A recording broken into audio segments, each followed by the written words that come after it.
శ్రీ మహాగణాధిపతయే నమో నమః. ఈ రోజున విశ్వావసనామ సంవత్సరాన్ని పూర్తి చేసుకుని పరాభవనామ సంవత్సరంలో అడుగు పెడుతున్నటువంటి శుభ సందర్భంలో జగన్ గారికి, భారతీదేవి గారికి, తర్వాత వైఎస్ఆర్ పార్టీ ప్రజాప్రతినిధులకు, వైఎస్ఆర్ పార్టీ అభిమానులకు అందరికీ నూతన సంవత్సర శుభాకాంక్షలు తెలియజేసుకుంటూ, ఈ సంవత్సరం వచ్చేటువంటి కృత సుకృతాలు అంటే కాలపురుషుడు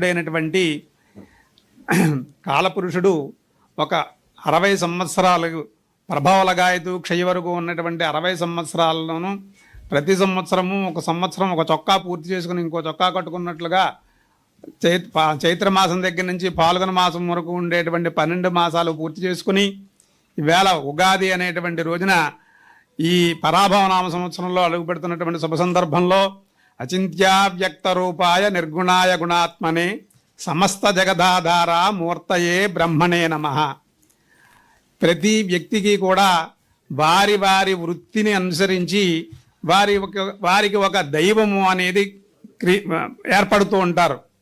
కుమ్మరికి మట్టి ఏ రకంగా దైవమో, మాకు 1, 2, 3, 4 అనేటువంటి అంకెలు ఆ రకమైనటువంటి దైవస్వరూపంగా మేము భావిస్తూ ఉంటాం. కాబట్టి ఆ కాలస్వరూపుడికి మాకు అవిచ్ఛిన్నంగా ఈ పంచాంగం నాది 400 సంవత్సరాల నుంచి జరుగుతోందండి. అంచేత అవిచ్ఛిన్నంగా కొనసాగాలని ముందుగా భగవంతుని ప్రార్థించుకుంటున్నాను. తర్వాత లంబోదరాంగ్రిద్వయమంబుజశ్రీ సర్వస్వహార్యన్వహమర్చయామః యదర్చయా బ్రహ్మముఖామరేస నిరంతరాయం సఫలీకృతార్థా. నిరంతరాయంగా ఆ లంబోదరైనటువంటి గణాధిపతి ఏ రకమైనటువంటి విఘ్నాలు మా కుటుంబానికి కలిగించకుండా ఈ పంచాంగాన్ని ముందుకు తీసుకెళ్లాలని, మీ అందరికీ ఈ విధంగా పంచాంగం శ్రవణం యొక్క ఫలితాలని మీ అందరికీ భగవంతుడు కాలస్వరూపుడు ప్రసాదించాలని ప్రార్థించుకుంటూ, అలా పంచాంగ శ్రవణం ఎందుకు వినాలయ్యా అంటే తిజేశ్చ శ్రీకళ్యాణ గుణావహం రిపుహరం దుస్వప్న దోషాపహం గంగాస్నాన ఫలం గంగాస్నాన విశేష పుణ్యఫలదం గోదాన తుల్యం రుణం. అనేకమైనటువంటి విశేషమైనటువంటి ఫలితాలు ఈ పంచాంగ శ్రవణం వినడం వల్ల. పంచాంగ శ్రవణాన్ని ఎక్కడి నుంచి ఎక్కడి దాకా వినాలి అంటే బ్రహ్మగారి సృష్టి ఏ రోజున, ఈ రోజు బ్రహ్మగారి సృష్టికి ఎన్ని రోజులు పూర్తయ్యాయి అనేటువంటి దాని దగ్గర నుంచి ప్రారంభించి చిగురు దాకా ఉండేటువంటి, అంటే ఈ సంవత్సరంలో ఉండేటువంటి ప్రకృతి వైపరీత్యాలు ఏమిటి, ఈ సంవత్సరంలో ఉండేటువంటి గోచార ఫలితాలు ఏమిటి అనేవి పూర్తయ్యే వరకు ఎవరైతే వింటారో వాళ్ళందరికీ కూడా ఈ సంవత్సరం విశేషమైనటువంటి ఫలితాలు ఏర్పడతాయి అని చెప్పేసి. అయితే దీనికి కొన్ని విధానాలు కూడా చెప్పారు. ఆ విధానాలు ఏంటి అంటే బ్రాహ్మీ ముహూర్త ఉత్థాయ దంతధావన పూర్వకం. బ్రహ్మ ముహూర్తంలో విశేషంగా లేవాలని, అంటే 4:30-5 మధ్యలో లేచి వారి వర్ణానుసారం వారు శుభ్రంగా తలంటు పోసుకుని వస్త్రైరాభరణైర్దేహం అలంకృత్య తతశుచి, వారు శుభ్రమైనటువంటి వస్త్రాలను ధరించి సరస్వతీదేవిని, భారతీదేవిని, వినాయకుణ్ణి, గురువుల్ని పూజించుకుని, ఎవరైతే ఈ ప్రథమయామంలో ఉగాది పచ్చడిని భక్షించి, అంటే సూర్యోదయం దగ్గర నుంచి 2:30 గంటల వరకు ఉన్నటువంటి సమయంలో ఎవరైతే ప్రథమయామంలో ఈ ఉగాది పచ్చడిని భక్షించి తర్వాత పంచాంగ శ్రవణం వింటారో వారందరికీ కూడా ఇహలోకంలో వారు గతంలో చేసినటువంటి పాపాలు పోవడమే కాకుండా వచ్చే జన్మలో వచ్చే సంవత్సరం అంతా కూడా చాలా మంచి ఫలితాలు ఏర్పరుస్తుంది అని శాస్త్రవచనాలు ఉన్నాయని. భక్షితం పూర్వయామేష్య తద్వర్షం సౌఖ్యదాయకం. ఆ వర్షం అంతా కూడా వచ్చే సంవత్సరం అంతా కూడా ఈ రకంగా భక్షించి, అంటే భుజించి, ఉగాది పచ్చడిని భుజించి ఈ సాంగోపాంగం వత్సరస్య బ్రహ్మగారు ఆయుర్దాయం దగ్గర నుంచి చిగురు వరకు ఉండేటువంటి ఈ సంవత్సర ఫలితాలు ఎవరైతే వింటారో వారికి అనేకమైనటువంటి శుభ ఫలితాలు కలుగుతాయి అని శాస్త్రం చెప్తోందండి. అయితే మనం ఈ సంవత్సరంలో మన భారతదేశంలో ప్రధానంగా ఆంధ్రప్రదేశ్లో సౌరమానము చాంద్రమానము కలిపినటువంటి సౌర చాంద్ర సమ్మిళితమైనటువంటి చాంద్రమానాన్ని మన ఆంధ్రప్రదేశ్లో మనం ముఖ్యంగా గ్రహిస్తూ ఉంటాం.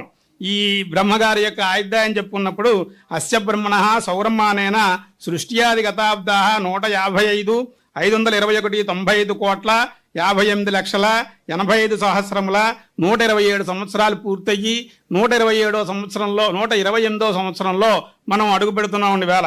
అంతేకాకుండా వైవస్వతమనంతరంలో 27 మహాయుగాలు గతించి కలియుగంలో 51-27 పూర్తి చేసుకుని 51-28వ సంవత్సరంలో మనం అడుగు పెడుతున్నాం. అయితే ప్రభావలగాయతూ ఉన్నటువంటి సంవత్సరాలు 39 సంవత్సరాలు పూర్తయ్యేయండి. 40వ సంవత్సరంలో ఇవాళ అడుగు పెడుతున్నాం. అదేవిధంగా శాలివాహన రకంగా కూడా మనం సంవత్సర గణితాన్ని చేస్తూ ఉంటాం. ఆ రకంగా చేసినప్పుడు 1948 సంవత్సరాలు పూర్తయ్యి 1949వ సంవత్సరంలో మనం అడుగు పెడుతున్నాం. ఇది సూక్ష్మంగా గడిచినటువంటి ఇప్పటి వరకు ఉన్నటువంటి బ్రహ్మగారి యొక్క వైవస్వత మనవంతరంలో జరుగుతున్నటువంటి రోజుల యొక్క వివరాలను మనం తెలియజేసుకున్నాం.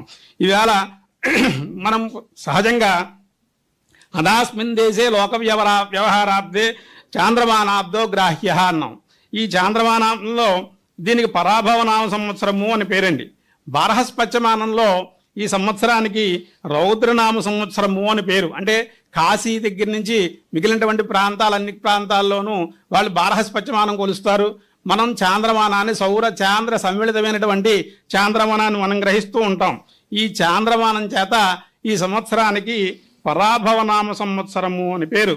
ఈ సంవత్సరానికి విశ్వే దేవత అధిపతి అయినటువంటి అష్టమయుగం నడుస్తోందండి. ఇప్పుడు దీనికి రుద్రదేవతాకుడు అయినటువంటి ఈశ్వరుడు ఇదావత్సరము అనేటువంటి 5వ వత్సరం జరుగుతోంది. ఈ వత్సరంలో రజిత దానం చేసినట్లయితే మహాపుణ్యప్రదము అని వాక్యం. అదేవిధంగా విష్ణు ధర్మోత్తరంలో స్వల్పోదకం పంచమమబ్దయుక్తం అంటే సామాన్యమైనటువంటి మధ్యమ వర్షాలు పడతాయి. శస్త్రాల చేత అగ్ని చేత ద్విజులకు కొంత భయకరంగా ఉంటుంది అని వరాహ సంహిత యొక్క సారాంశం. అయితే ఈ విధంగా ఉన్నప్పటికీ కూడా ఈ సంవత్సరంలో పౌషమాసాబ్ద ఫలితంగా చూసినట్లయితే పౌషమాసాబ్దే సుఖినః సర్వే ద్విజాశ్చాద్వర తత్పరా నివృత్త వైరా రాజాను బహుసస్యార్ఘ వృష్టయ అని. అంటే ఏంటి, ప్రజలందరూ కూడా సుఖంగా ఉంటారు, వైర స్వభావం లేకుండా రాజులు పరిపాలన చేస్తారు, భూమి అంతా కూడా మంచి ధరవరలతో నిండి ఉంటుంది అని పౌషమాసాబ్ద ఫలితంగా మనం చెప్పుకోవడానికి అవకాశం ఉంది.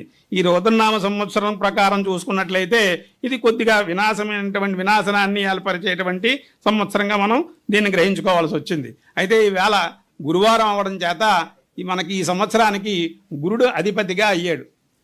సంవత్సరానికి మనకి గురువారం నాడు మనం ఈ సంవత్సరాలు చేసుకుంటున్నాం కాబట్టి మనకి గురుడు అధిపతి అయ్యాడు. ఈ గురుడు అధిపతి అవ్వడం వల్ల ద్విజాతయ కర్మరత స్వధర్మగా సర్మార్గగా సుభిక్షమారోగ్య సుఖే ప్రజానాం సువృష్టిరబ్దాధిపతౌ సురేజ్యే. ఈ గురుడు కనుక రాజ్యాధిపతి అవ్వడం చేత ఈ సంవత్సరం అంతా కూడా ప్రజలందరూ వారి వారి ధర్మకార్యాల ముందు వారి వారి మతానుసారం వారి వారి ఇష్టానుసారం వాళ్ళు ధర్మకార్యాల మీద ఆసక్తిని కలిగి ఉంటారు. అంతేకాకుండా రాజులందరూ నీతిమంతులై పరిపాలన చేస్తారు. ప్రజలందరూ కూడా ఆరోగ్యంగాను సుఖంగాను సుభిక్షంగాను ఉంటారు అని మనకి ఈ పరాభవనామ సంవత్సరంలో రాజుగా గురుడు అధిపతి రావడం వల్ల వచ్చినటువంటి ఫలితం. అయితే మామూలుగా పరాభవనామ సంవత్సర ఫలితంగా మనం చెప్పుకున్నప్పుడు పరాభవనామ సంవత్సరానికి అర్థం ఏం చెప్పారయ్యా అంటే పరాభవాబ్దే రాజాన ప్రాప్నువంతి పరాభవం భవంతి క్షుద్రధాన్యాని ప్రభూతాని సువృష్టయ. పాలకులందరూ కూడా తరచుగా పరాభవానికి గురి కాపడుతూ ఉంటారు. చిరుధాన్యాలు విశేషంగా ఫలిస్తాయి. ఇది సువృష్టికరంగా ఉండేటువంటి సంవత్సరము అని పరాభవనామ సంవత్సరానికి ఫలితంగా మనకి శాస్త్రం చెప్తోంది. అయితే ఇక్కడ మనం అందరూ పరాభవం పొందేస్తారు అనేటువంటి భావన తప్పు. ఎవరైతే అహంకారము గర్వము స్వార్థము చూపుతారో వారు ఖచ్చితంగా పరాభవాన్ని పొందడానికి అవకాశం ఉంది. ఎవరైతే నిజాయితీగా ధర్మబద్ధంగా భగవంతుడి పట్ల పెద్దల పట్ల వినయంతో వ్యవహరించుకుంటారో వారికి ఈ పరాభవనామ సంవత్సరం విజయాల్ని 100% సూచిస్తుంది అని చెప్పవచ్చు. అయితే మనకి ఈ పరాభవనామ సంవత్సరం కాలసర్పయోగంలో ప్రారంభమైంది. 15వ తారీఖున కాలసర్పయోగం ప్రారంభమయ్యి జూలై 10వ తారీఖు వరకు కాలసర్పయోగం ఉండడం చేత ఈ పరాభవనామ సంవత్సరంలో ఈ ముందుగా కురిసేటువంటి వర్షాలు అతి ముందుగా కురవడం కానీ అవసరం లేని చోట కురవడం కానీ జరుగుతూ ఉంటాయి. తర్వాత కురిసేటువంటి వర్షాలు బాగానే ఉంటాయి. జూలై 10వ తారీఖు దాటిన తర్వాత కురిసేటువంటి వర్షాలన్నీ కూడా వ్యవసాయానికి అనుకూలంగా ఉంటూ, ముందుగా కురిసేటువంటి వర్షాలు మాత్రం కొద్దిగా అతిగా కురవడం కానీ అవసరం లేని చోట కురవడం, అవసరం ఉన్న చోట కురవకుండా ఉండడం, ఇది కాలసర్పయోగ ప్రభావంగా మనం చెప్పుకోవడానికి అవకాశం ఉందండి.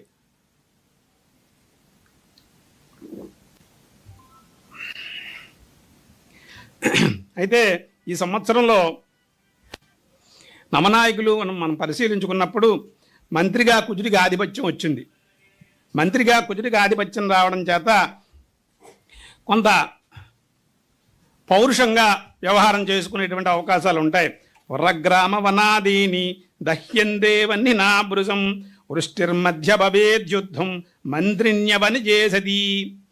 మంత్రిగారిగా కుజుడికి ఆధిపత్యం రావడం చేత ఈ సంవత్సరంలో మనకి ఆగస్టు 10వ తారీఖు దాటిన తర్వాత ఇంచుమించు డిసెంబర్ వరకు ఉన్నటువంటి ప్రాంతంలో మనకి విశేషమైనటువంటి దేశారిష్ట యోగాలు పట్టడం చేత ఆ సమయంలో మనం ఎక్కువగా పరిపాలనా విధానంలో అనేక రకమైనటువంటి మత ఛాందస్సువాదుల యొక్క ప్రభావం చేత, అంతేకాకుండా రాజకీయపరమైనటువంటి అర్లలతోనూ భారతదేశం అంతా జనజీవితం ప్రభావితం చేయగల సంఘటనలు కలవని, సైనిక బలం ఎక్కువగా వినియోగించబడుతుందని చెప్పడానికి అవకాశం ఉందండి. ద్వితీయార్థంలో కర్కాటక రాశిలోను సింహరాశిలోను కుజగురు యోగం ఉందండి. అది కొంత అనర్థదాయకాన్ని ఇస్తుంది. అదేవిధంగా 31 అక్టోబర్ నుంచి డిసెంబర్ 10 వరకు ఉన్నటువంటి గురుని అతిచార స్థితి, అదే సమయంలో శని వక్రగతిలో ప్రయాణించడం, ఇవి జన నష్టానికి, దుర్భిక్షానికి, రాజుల పతనానికి, అగడానికి ఎక్కువగా ఉన్నాయనేటువంటి శాస్త్రవచనాలు మనకి కొన్ని కనిపిస్తున్నాయి. అయితే ఈ సంవత్సరంలో మనం ప్రధానంగా మన ముఖ్యమైనటువంటి మంత్రులుగా 90 ఉంటారండి. ఈ 90లోనూ ప్రధానమైనది రాజు గురువుగారుగా ఆధిపత్యం వచ్చింది. అదేవిధంగా కుజుడికి మంత్రిగా ఆధిపత్యం వచ్చింది. తర్వాత రసాధిపతిగా శనికి ఆధిపత్యం వచ్చింది. అంటే నవనాయకుల్లోనూ కుజశనులు తప్పబడిచి మిగిలిన గ్రహాలన్నిటికీ కూడా శుభగ్రహాలకు ఆధిపత్యం రావడం చేత ఈ సంవత్సరం అంతా కూడా శుభయుక్తంగా పరాభవనామ సంవత్సరము అనేది ఎవరికో కానీ అందరికీ పరాభవాన్ని ఏర్పరిచే సంవత్సరం అయితే కాదు. ఈ సంవత్సరం చాలా ఉన్నతమైనటువంటి సంవత్సరంగా ఉంటుంది.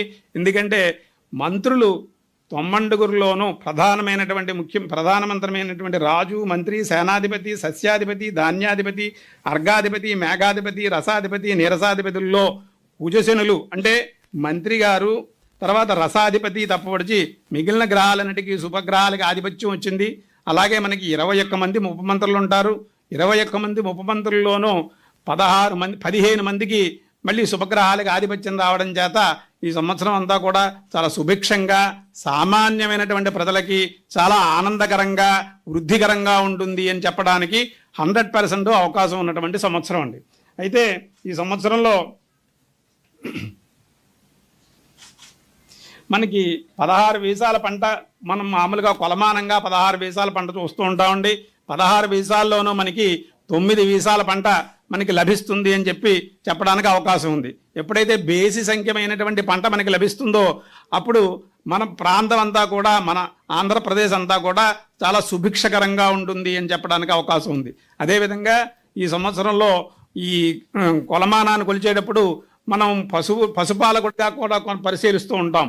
ఈ సంవత్సరం మనకి పశుపాలకుడు, పశువుల్ని దొడ్లో పెట్టేవాడు, పశువుల్ని విడిపించే వాటిలో 2 ఆధిపత్యాలు కృష్ణుడికి వచ్చి 1 ఆధిపత్యం బలరాముడికి వచ్చింది. యముడికి ఏ ఆధిపత్యము రాకపోవడం చేత ఈ సంవత్సరం పశువులు సుభిక్షంగా ఉంటాయి. పశువులు శుభ్రంగా పాలనివ్వడానికి అవకాశం ఉంటుంది. ఎప్పుడైతే పశువులు బాగుంటాయో ప్రజలందరూ బాగుంటారు అనేటువంటి అర్థాన్ని మనం గ్రహించుకోవడానికి అవకాశం ఉంది. అదేవిధంగా ఈ సంవత్సరంలో 9 వీసాల పంట పండడానికి అవకాశం ఉంది. తర్వాత ఈ సంవత్సరంలో ముఖ్యంగా మనకి గ్రహణాలైతే మొన్న వెళ్ళిపోయినటువంటి గ్రహణం ఉంది, కానీ ఈ సంవత్సరంలో మన ప్రాంతంలో కనిపించేటువంటి గ్రహణాలు లేవండి.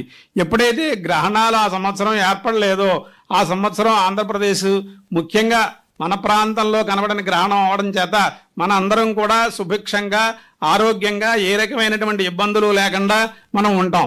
ఇంక ఇప్పుడు మొన్న ఏర్పడినటువంటి చంద్రగ్రహణమే చూసుకోండి, ఎక్కడో అమెరికాలో తన్నుకుంటుంటే మనం వేళ గ్యాసుల కోసం ఇబ్బంది పడే పరిస్థితిలో ఉన్నాం. సో ఆ రకంగా గ్రహణం ఎక్కడ ఏర్పడినా ఎంతో కొంత ప్రభావం మన మీద ఉంటుంది. కానీ మన ప్రాంతంలో ఏర్పడేటువంటి గ్రహణం మనకి ఎక్కువ నష్టాన్ని ఇస్తుంది. అందుచేత ఈ పరాభవనామ సంవత్సరంలో మనకి మన ప్రాంతంలో ఏర్పడేటువంటి గ్రహణాలు ఏమీ లేవు. అంతేకాకుండా ఈ సంవత్సరంలో మనకి 4 కుంచాల వర్షం వచ్చిందండి. ఈ 4 కుంచాల వర్షంలో కూడా 8 భాగాలు సముద్రం పైన వర్షిస్తూ ఉంటే 9 భాగాలు పర్వతం మీద, 3 భాగాల భూమి మీద వర్షిస్తోంది. కాబట్టి ఈ పర్వతాల మీద వర్షించేటువంటి వర్షం కూడా భూమికే చేరుతుంది. కాబట్టి మనకి ఇంచుమించుగా 12 భాగాలు మనకి వర్షం కిందకు వస్తుందండి. ఒక 3 భాగాలు 8 భాగాలు మాత్రం సముద్రంలో కురుస్తోంది. అయితే ఈ కొంచెం అంతా కూడా వృద్ధుడైనటువంటి బ్రాహ్మణ చేతిలో ఉండడం చేత ఈ సంవత్సరం వయస్సు రీత్యా ఉత్తమమైనప్పటికీ బ్రాహ్మణ జ్యోతిలో ఉండడం చేత కొద్దిగా దుర్భిక్షగలితంగా ఫలితం చెప్పారు. ఈ సంవత్సరం అంతా కూడా చాలా విశేషమైనటువంటి ఫలితాలు పొందడానికి అవకాశం ఉంది. అయితే దేశారిష్ట యోగాల్లో ప్రధానంగా మనం చాలా ఆలోచించుకోవాల్సినవి, కొన్ని జాగ్రత్త పడవలసినవి కొద్దిగా ఎక్కువగానే ఉన్నాయి. ఎందుకంటే ఆగస్టు దగ్గర నుంచి మనకి ఏర్పడేటువంటి దేశారిష్ట యోగాలన్నీ కూడా కొంత మనకి ప్రభావితం చేయడానికి అవకాశం ఉంది. అయితే వచ్చే సంవత్సరం యొక్క ఫలితాలు మనం పరిశీలించుకున్నప్పుడు సహజంగా మనం వర్షలగ్నాన్ని, జగల్లగ్నాన్ని పరిశీలించుకుని ఫలితాలు చెప్తాం. ఈ వర్ష జగల్లగ్న ఫలితాలే కాకుండా అనేక రకమైనటువంటి ఫలితాలు ఆధారంగా చేసుకుని మనం ఫలితాన్ని విశ్లేషించవలసిన అవసరం ఉంటుంది. సహజంగా పంచాంగకర్తగా ఒక వర్ష జగల్లగ్న యొక్క వర్ష జగల్లగ్నాలను బట్టి పంచాంగాలను మేము కొన్ని ఫలితాలు ఊటంకిస్తూ ఉంటాం. వాటిల్లో కొన్ని జరుగుతూ ఉంటాయి. అయితే ఈ వర్షలగ్నము అనేది కేంద్ర ప్రభుత్వాన్ని తెలియజేసినట్లయితే రాష్ట్ర ప్రభుత్వాన్ని వర్షలగ్నము అనేది రాష్ట్ర ప్రభుత్వాన్ని తెలియజేసినట్లయితే జగల్లగ్నము అనేది కేంద్ర ప్రభుత్వాన్ని తెలియజేస్తూ ఉంటుంది. అయితే ఈ సంవత్సరంలో వాటి యొక్క ఫలితం సూక్ష్మంగా ఒక 4-5 మనం తెలుసుకుందామండి. ఏంటంటే వర్షలగ్నము అంటే రాష్ట్ర ప్రభుత్వము అని చెప్పేసి మనం అనుకున్నాం. దానివల్ల వచ్చేటువంటి ఫలితాలు ఏ విధంగా ఉంటాయంటే దేశం సుభిక్షంగా ఉంటుంది, పాలకులు సుపరిపాలన అందివ్వగలుగుతారు, దశమానికి గురువీక్షణ, దశమాధిపతి లగ్న కేంద్రమందు సప్తమ కేంద్రాధిపతితో యుతి చేత మంచి నిర్ణయాలు సకాలంలో తీసుకుంటారు అనేటువంటి పాయింట్ ఒకటి మనకు వస్తుంది. అదేవిధంగా తృతీయ భావాధిపతి వ్యయముందుండి శని కుజుల చేత చూడబడ్డం చేత ఇరుగు పొరుగు రాష్ట్రాల చేత తరచు వివాదాలు పొందడం, వాటిని సమర్థించుకోలేకపోవడం, ప్రజలలో అపకీర్తి పొందడం వంటివి ఉంటాయి అని చెప్పేసి తృతీయ భావం మనకి తెలియజేస్తోంది. అదేవిధంగా వాహనాధిపతి అయినటువంటి చంద్రుడు జలరాశి మీనమందు స్థితి పొంది కారకుడు, వర్షానికి కారకుడైనటువంటి శుక్రుడు మేషగదుడై చంద్రునికి బుధిని యుతి చేత వర్షాలు అవసరం లేని ప్రాంతాల్లో ఎక్కువగా ఉండి అవసరముకు ప్రాంతాల్లో వర్షాలకు ఎదురుచూచు స్థితులు ఉన్నాయి అని కూడా మనకి చతుర్థ భావం తెలియజేస్తోంది. అదేవిధంగా గృహ నిర్మాణ పనులు, ప్రాజెక్టు పనులు నెమ్మదిగా సాగుతాయి. ధనభాగ్యాధిపతులు పరస్పరము కేంద్ర స్థితి చేత ఆదాయాలు వృద్ధి చెందుతాయి, రుణాలు కొంతవరకు తగ్గించుకోవడానికి అవకాశం ఉంది.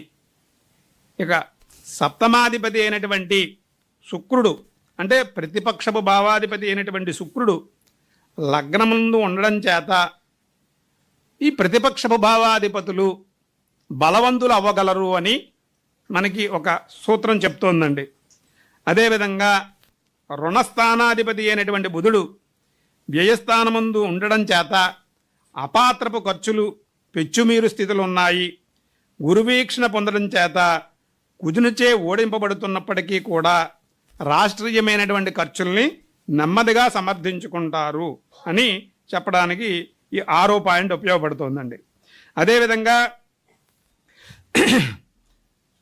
ఈ రాజ్యాధిపతి నీచి పొంది రాజ్యమును వీక్షించడం చేత పరిపాలనా విధానములందు అంటే మంత్రుల శాఖలందు మార్పు చేర్పులు ఏర్పడు సూచితములు ఉన్నవి అని చెప్తోంది. ఈ విధంగా ఈ రాష్ట్ర ప్రభుత్వం మీద ఒక 5-6 పాయింట్లు మనకి ఈ సంవత్సరం రాసుకున్నాం. అదేవిధంగా జగల్లగ్నాన్ని పరిశీలించినట్లయితే కేంద్రం సుస్థిరమైనటువంటి సుపరిపాలన ఇస్తుంది. అంతేకాకుండా లగ్నమునకు ఆ పక్కన ఈ పక్కన శుభగ్రహాలు ఉండడం చేత విశేషమైనటువంటి కీర్తి ప్రతిష్టలు కేంద్ర ప్రభుత్వం పొందగలుగుతుంది. ప్రతిపక్షపు స్థానాధిపతులు వారి పాత్రను పోషించుకుందుకు మంచి అవకాశాలు ఏర్పడుతున్నప్పటికీ భుజవీక్షణ చేత అవకాశాలని అందిపుచ్చుకోలేని స్థితులు కూడా గోచరిస్తున్నాయి 2వ పాయింట్ చేత. అదేవిధంగా దేశీయ ఆదాయాలు వృద్ధి చెందగలవు. తర్వాత జలోపప్లవములకు కొన్ని చోట్ల జల ఉపప్రభవములకు జలోపప్లవములు అంటే బాగా ఎక్కువగా వచ్చేయడం, వరదలు వచ్చేయడం అటువంటివి కొన్ని చోట్ల అవకాశం ఉంది. అదేవిధంగా పంచమాధిపతి కోర్టు వంటి ఉన్నత స్థానముల జోక్యం పరిపాలనలో కేంద్ర ప్రభుత్వ పరిపాలనలో పెరిగే సూచనలు ఉన్నాయి అని చెప్పి పంచమాధిపతి వ్యయాన్ని పొందడం చేత మనకి తెలియజేస్తోందండి. అదేవిధంగా భారతదేశంలో వివిధమైనటువంటి ఇతర దేశాలతో ఒప్పందాలు జరిగి భారత ఖండమునకు పెద్దన్న పాత్ర పోషించేటువంటి పరిస్థితి భారతదేశానికి ఏర్పడే అవకాశం ఉంది అనేటువంటి విషయం మనకి తృతీయ భావం తెలియజేస్తోంది. అదేవిధంగా రవాణా వ్యవస్థ, అంతరిక్ష వ్యవస్థలో కొన్ని లోపాలు, ప్రమాదాలు ఎదుర్కోవలసిన స్థితులను కూడా ఈ 5వ భావం సూచిస్తోంది. అయితే ఇక్కడ వర్షలగ్నానికి జగల్లగ్నానికి అధిపతులైనటువంటి వారు పరస్పరము శత్రువులవ్వడం చేత కేంద్ర రాష్ట్ర ప్రభుత్వపు తీరుతెన్నులందు స్వలాభాపేక్షతలతే పరస్పర విమర్శలు పెరుగు సూచనలున్నాయి అని ఈ వర్షలగ్న జగన్లగ్న అధిపతులు కుజబుధులు అవ్వడం, వాళ్ళిద్దరూ బాగా విరోధులు అవ్వడం చేత కేంద్ర రాష్ట్ర ప్రభుత్వాల మధ్య ప్రభుత్వ తీరుదెన్నులందు స్వలాభాపేక్షతలచే పరస్పర విమర్శలు పెరుగు సూచనలు ఉన్నాయి అని తెలియజేస్తోంది. అయితే ఈ సంవత్సరంలో కాలసర్పయోగము, శనిరాహుల ద్విద్వాదశి స్థితి, 2 నెలల పైగా సింహాంగారకత్వము, గురుని అతిచార దోషత్వము వంటి వాటిచే దేశంలో ఏదో ఒక ప్రాంతంలో విపరీత పరిస్థితులు తరచూ ఎదుర్కొనే సూచనలు ఉన్నాయి. ఋతువులకు భిన్నమైనటువంటి ఋతుప్రభావములు గోచరించుట, అధిక ప్రాంతాల్లో వర్షాభావ స్థితులను ఎదుర్కోవలసినటువంటి స్థితులు ఎక్కువగా ఉన్నాయి. అయితే ఈ సంవత్సరంలో ఎక్కువ చిరుధాన్యాలు, అన్ని పంటలు పండుతాయి కానీ చిరుధాన్యాలు అనేవి ఎక్కువగా పండడానికి అవకాశం ఉంది. ఆ తర్వాత నల్లరాగడి భూములు, నల్లగా ఉండేటువంటి భూములు ఎక్కువగా పండడానికి అవకాశం ఉంది. అయితే ఈ పైన చెప్పినటువంటి దేశారిష్ట యోగాల్ని మనం సమర్థించుకోవాలి, ఎదుర్కోవడానికి దేశ ప్రజలందరూ కూడా వ్యక్తిగతంగాను ప్రభుత్వంతో ఏకస్తులయ్యి ఆలయానికి ప్రత్యేక పూజలు, సామూహికమైనటువంటి ఉత్సవములు, నగర సంకీర్తనలు, యజ్ఞయాగాదులు, వేదపారాయణలు జరిపించడం చేత విశేషమైనటువంటి అవసరము ఉంది. ఆగస్టు నుంచి డిసెంబర్ దాకా ఉండేటువంటి ప్రాంతం అంతా కూడా మనకి కొన్ని ఎక్కువ ఇబ్బందులు పడేటువంటి, అంటే మన వల్లే కాదు ఇతర దేశాల వల్ల కూడా మనం ఇబ్బందులు పడేందుకు అవకాశం ఆగస్టు నుంచి జనవరి దాకా ఇంచుమించుగా పరిస్థితి ఆ రకమైనటువంటి దేశీయ గోచారాలు మనకి కనిపిస్తున్నాయి. చేత మనం అందరం కూడా భక్తిభావంతో సన్మార్గంతో ముందుకు వెళ్ళినట్లయితే మన అందరికీ కాలపురుషుడు అండంగా ఉంటాడు, కాలపురుషుడు విజయాలను ఇస్తాడు అని 100 చెప్పడానికి చాలా చాలా ఎక్కువగా అవకాశం ఉందండి. ఇక గోచారం విషయాల దగ్గరికి వెళ్ళినప్పుడు ఒక 2 నిమిషాలు ఆగుతానండి.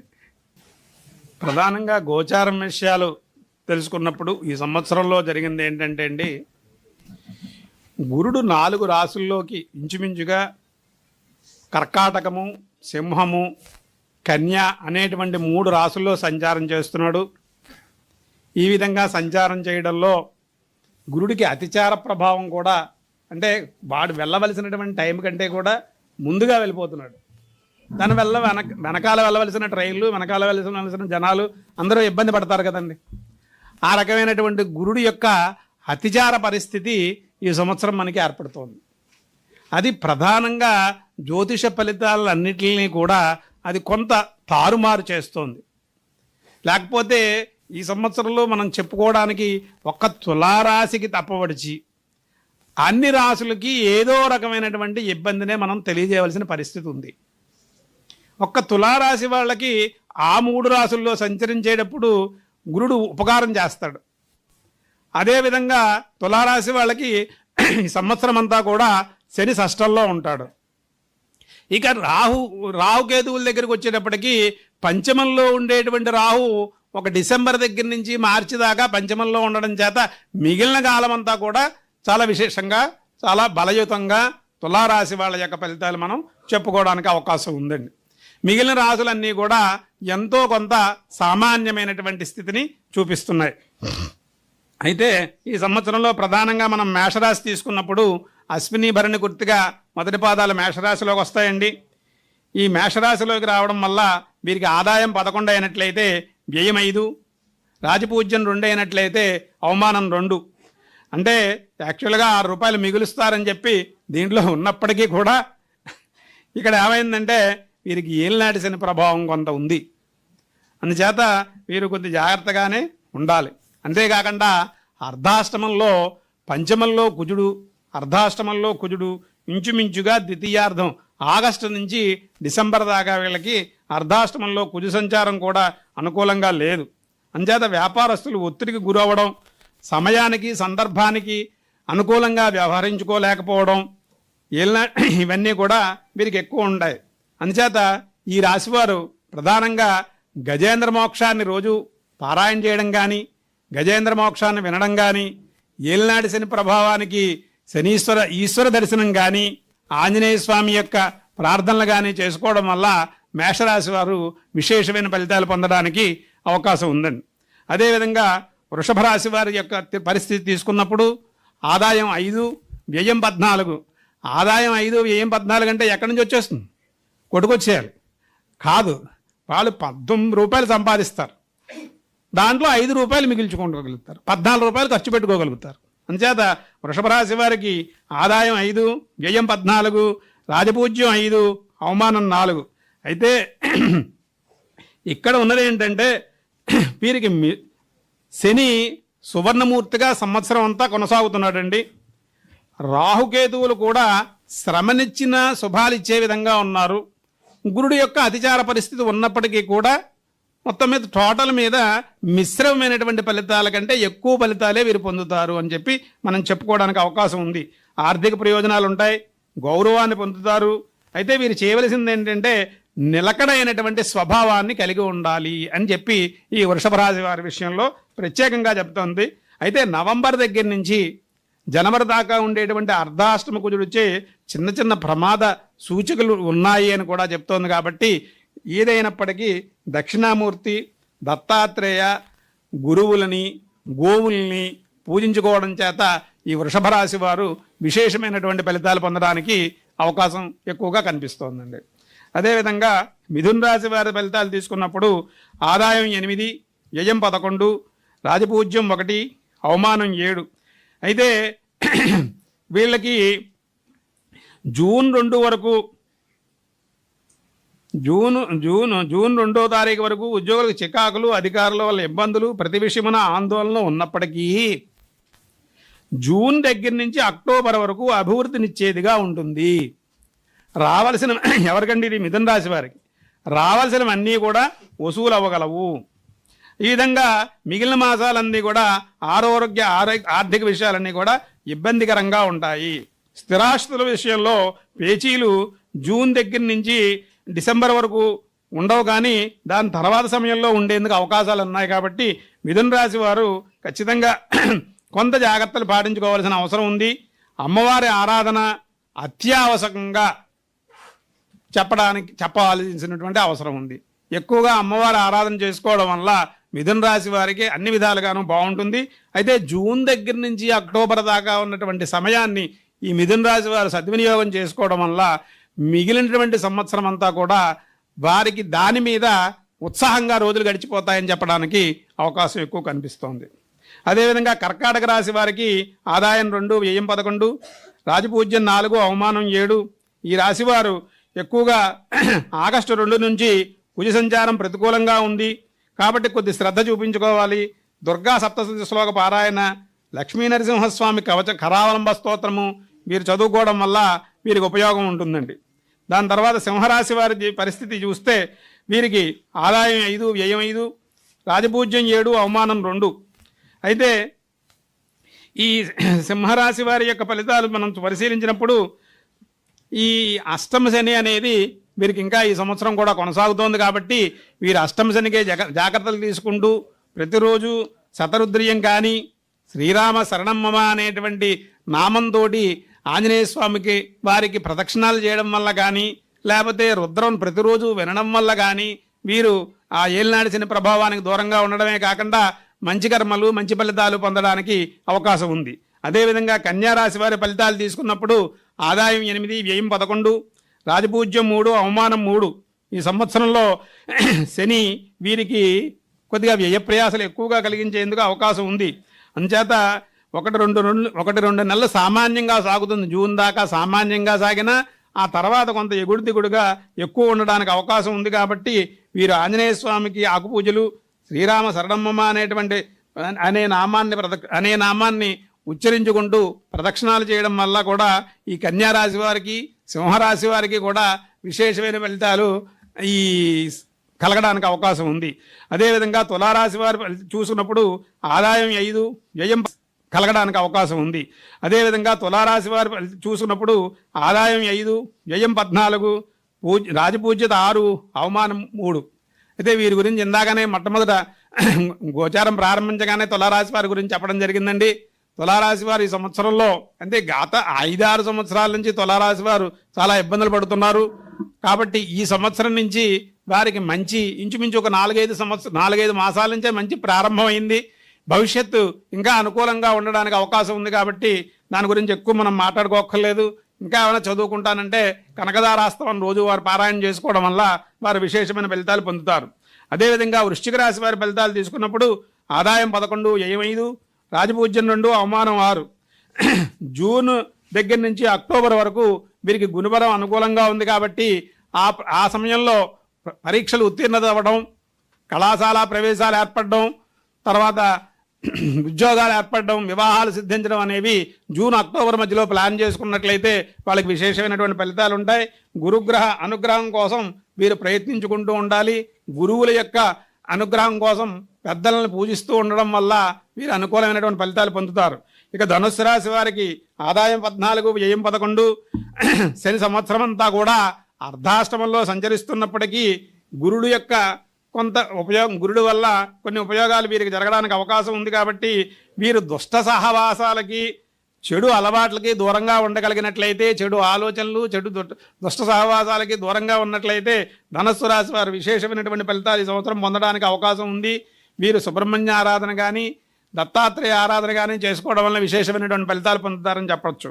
అదేవిధంగా మకర రాశి వారి ఫలితాలు తీసుకున్నప్పుడు ఆదాయం 2, వ్యయం 8, రాజపూజ్యం 7, అవమానం 2గా ఉన్నాయండి.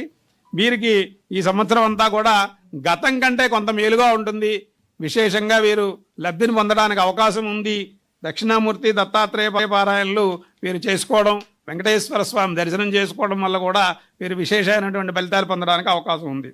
అదేవిధంగా కుంభరాశి వారి ఫలితాలు తీసుకున్నప్పుడు కుంభరాశి వారికి ఆదాయం 2, వ్యయం 8, రాజపూజ్యం 4, అవమానం 2. చేత కుంభరాశి వారికి ఇంకా ఏలినాటి శని కొనసాగుతోంది కాబట్టి వీరు కొంత ఈ సంవత్సరం రాహుకేతువుల యొక్క ప్రభావం కూడా కొద్ది సామాన్యమైనటువంటి స్థితిలో ఉంది. కాబట్టి వారు కొద్దిగా జాగ్రత్తగా ఉంటూ సన్మార్గంలో ప్రయాణం చేయడానికి ప్రయత్నించుకోవాలి. రామాయణం వినడం లేదా రుద్రం వినడం లేదా శతరుద్రీయం పారాయణ చేసుకోవడం ఇలాంటి వాటి వల్ల వీరు విశేషమైనటువంటి ఫలితాలు పొందడానికి అవకాశం ఉంటుంది. కొన్ని శ్రమలను దూరం చేసుకున్న వాళ్ళు అవుతారు. అయితే మీనరాశి వారికి ఏలినాటి శని కొనసాగుతున్నప్పటికీ ఆదాయం 14, వ్యయం 17 అవడం చేత వీరు శని జన్మంలో సంచరిస్తున్నప్పటికీ కూడా వారికి శని సువర్ణమూర్తి అవ్వడం చేత వారు విశేషమైనటువంటి ఫలితాలు పొందడానికి అవకాశం ఉంది. ఈ సంవత్సరం అంతా కూడా గత సంవత్సరం కంటే భిన్నంగా అభివృద్ధి బాటలో ప్రయాణం చేయగలుగుతారు. ఆర్థిక వ్యవహారాలందు గత తప్పిదాలను సరిచేసుకోగలుగుతారు. ఆలోచనలు కలిసి వస్తాయి. పెద్ద పెద్ద వ్యవహారాలను తలపెట్టగలుగుతారు. గత రుణాలను తీర్చగలుగుతారు. చేతి మార్పులు లేదా రుణాలు తీర్చలేకపోయినా కనీసం చేతి మార్పులైనా చేసుకోగలుగుతారు. పరువును నిలబెట్టుకోగలుగుతారు. దాంట్లో ఏ రకమైనటువంటి సందేహం లేదు. మీనరాశి వారి ఫలితాలు కూడా చాలా విశేషంగా ఉన్నాయండి.